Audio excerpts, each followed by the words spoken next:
बात करें भाई प्रमोद प्रेमी गाना, तो प्रमोद प्रेमी इंटरटेनमेंट पे एक बहुत ही दर्दनाक गाना रिलीज हुआ है, जिस गाना का टाइटल है हम ही ना रहम। तो प्रमोद प्रेमी की आवाज में आज गाना, यानी कि आज न्यू ईयर है, आप लोग को हैप्पी न्यू ईयर की ढेर सारी शुभकामनाएं। साथ ही साथ प्रमोद प्रेमी यादव का गाना रिलीज हुआ है, बहुत ही सैड सॉन्ग, दर्दनाक गाना हम ही ना रहम। तो जितने भी भाई अभी तक इस गाना को नहीं सुने हैं ना, तो जाकर एक बार गाना सुने, बहुत ही दर्दनाक गाना है, जितना तारीफ करे गाना का तो कम पड़ जाएगा। गाना का टाइटल है हम ही ना रहम। तो भाई अभी गाना ये ऑडियो में रिलीज किया गया है, लेकिन ऑडियो का वीडियो छोड़िए, ऑडियो में इतना मतलब आपको 10 बार ये गाना सुनने का मन करेगा, लेकिन भाई वीडियो क्वालिटी आएगा तब कितना बार देखने को मन करे। तो बहुत ही अच्छा गाना रिलीज हुआ है हम ही ना रहम, लिरिक्स भी बहुत ही धांसू है और म्यूजिक भी बहुत धांसू है। तो एक बार जाएं, प्रमोद प्रेमी इंटरटेनमेंट पे गाना रिलीज हुआ है हम ही ना रहम, और गाना को सुने, प्रमोद प्रेमी को भर भर को प्यार दें, और साथ ही साथ भाई गाना को शेयर भी करें और गाना को ट्रेंडिंग सेक्शन में ट्रेंड कराएं।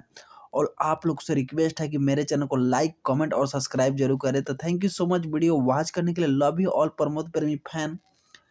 और साथ ही साथ आप लोग को नए साल की ढेर सारी शुभकामनाएं। आप लोग फुल मस्ती फुल एंजॉय किए होंगे, लेकिन अब आइए अपने बैक मोमेंट में और गाना सुनिए हम ही ना रहम। भर भर को प्यार दीजिए भाई को, गाना को ट्रेंडिंग सेक्शन में ट्रेंड कराइए। गाना बहुत ही अच्छा है, जितना तारीफ करे कम पड़ जाएगा। तो भाई एक बार गाना सुने, और जितने भी प्यार करने वाले भाई बंदे हैं ना, तो एक बार जरूर सुने। Thank you so much video watch करने, लव यू ऑल, थैंक